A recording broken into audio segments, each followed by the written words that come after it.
There are more than 200 million Christians in the U.S., and there are even more millions of Islam, Buddhism, and the Jewish faith.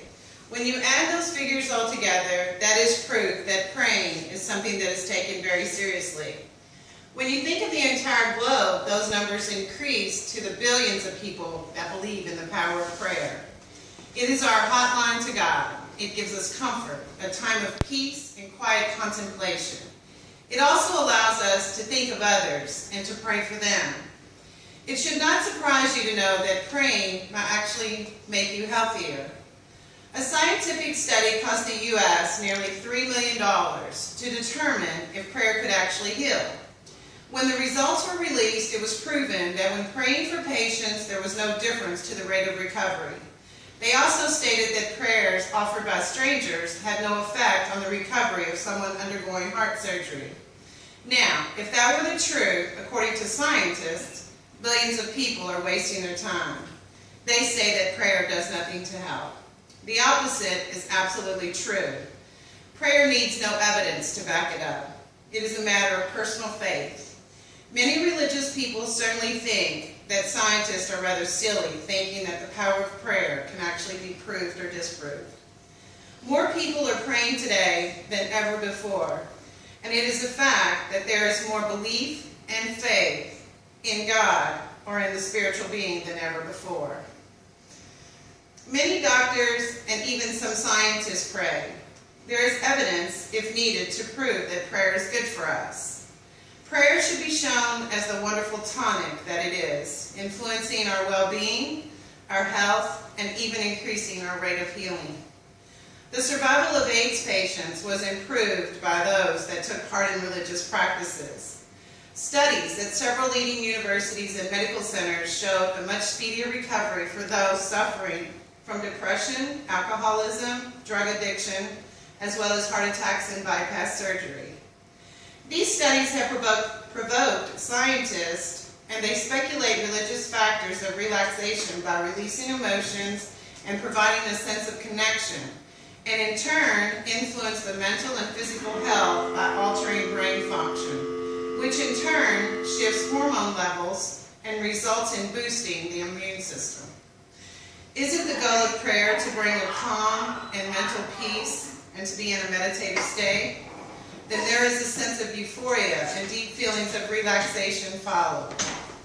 According to a study done at Duke University, when prayer uplifts and calms, it inhibits hormones that flow from the adrenal glands in response to stress. These flight or fight chemicals can compromise the immune system over time, increasing the odds of developing a number of illnesses, including bowel disorders, strokes, peptic ulcers, and even heart disease. It is also true that if you belong to a church or are affiliated with a religious organization, you are less likely to smoke, drink excessive amounts of alcohol, and take harmful stimulants. This alone will have a direct effect on your overall health. People who pray are going to look better, feel better, and enjoy a higher quality of life, as well as have a lower incidence of many types of diseases. They will suffer from less anxiety, in addition to having a higher level of self-esteem. In a study done on more than 500 African American men conducted by Wayne State University in Detroit, a significant correlation between the men and their health showed a less depression, little or no smoking, and the infrequency of alcohol consumption. These are the byproducts of prayer and faith. We do not pray just to attain these benefits, but the fact remains that we do gain the benefits in very real and quantifiable ways.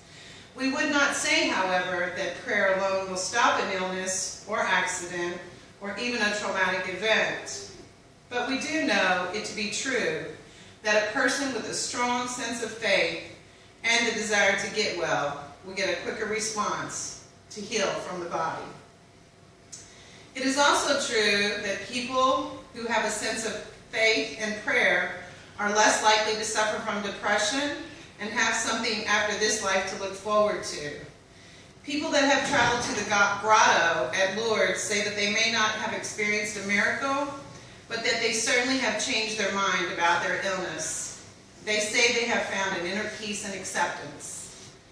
When we think of the connection of prayer and wellness on a practical level in terms of our medical budget, it is a connection that could save us billions of dollars. It raises many interesting questions about whether doctors should actually encourage and use prayer as a healing method along with traditional medicines, of course.